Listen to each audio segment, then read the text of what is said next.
Une mosquée, voilà, le mihrab, dans la grotte. Je ne peux même pas vous décrire l'énergie qu'on peut ressentir ici, la matrice de la Renaissance. Les hommes de Dieu aiment toujours les grottes, parce que ça leur rappelle du prophète, sallallahu alayhi wa sallam. Le prophète qui était dans la grotte de Hira, de la quête de qui es-tu.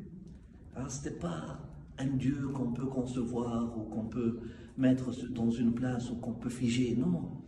Un Dieu haqq, réel, vivant, hay, haqq, qu'on ne peut pas saisir, insaisissable, afin que les âmes et les cœurs restent toujours en quête. Vivre cette expérience de Muhammad Rasulullah afin de pouvoir témoigner que Muhammad est Rasulullah. En eux, vivre l'expérience au-delà de la croyance, l'expérience de la croissance spirituelle. Des petites mosquées comme ça, individuelles, des khalwa. Encore plus bas, un centre de retraite spirituelle, un centre où les âmes amoureuses de Dieu viennent chercher l'expérience, une vraie expérience du divin. Toujours dans la profondeur, il y a toujours des niveaux plus profonds. On rentre dans la grotte et puis il y a toujours des endroits plus profonds. Et toujours, il y a des endroits, toujours, tu peux aller plus profond, il n'y a pas de limite. Aussi parce que la grotte, elle rappelle la matrice. Donc, pour vivre une vraie expérience de renaissance, viens dans les grottes, afin de renaître après, en hommes et femmes de Dieu, transformés, non pas formés, une formation religieuse, mais transformés, spirituellement transformés. Buyut azna Allah an turfa. Sourate An-Nur d'ailleurs, elle parle de ça. Allahu nuru samawati wal ard.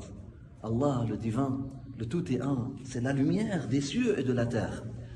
Et les cieux et la terre, ça veut dire les cieux et la terre, le ciel qu'on connaît et la terre qu'on connaît, mais il y a un autre sens. Allah nuru samawati wal ard. Les cieux c'est l'intellect, la terre c'est le cœur, et l'existence terrestre aussi. Donc il ne faut pas laisser la lumière de Dieu juste au niveau de l'intellect.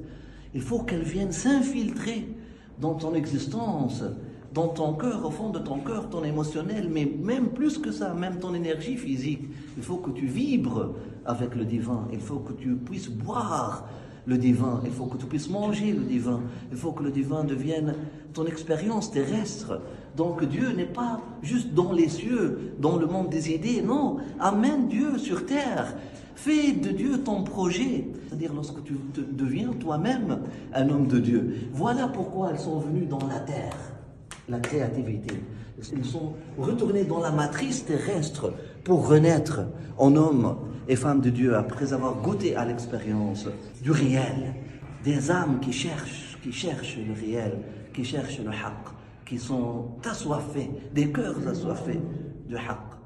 Allah nour samatul ard. مثل نوره, l'exemple de sa lumière, كمشكاة فيها مصباح. المصباح في زجاجة. Voilà, la flamme dans la lampe, c'est l'exemple du cœur.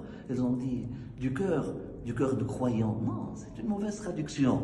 Du cœur de la personne perméable au divin. Nour ala nour yahdillahu li nourihi man yasha. Lumière sur lumière.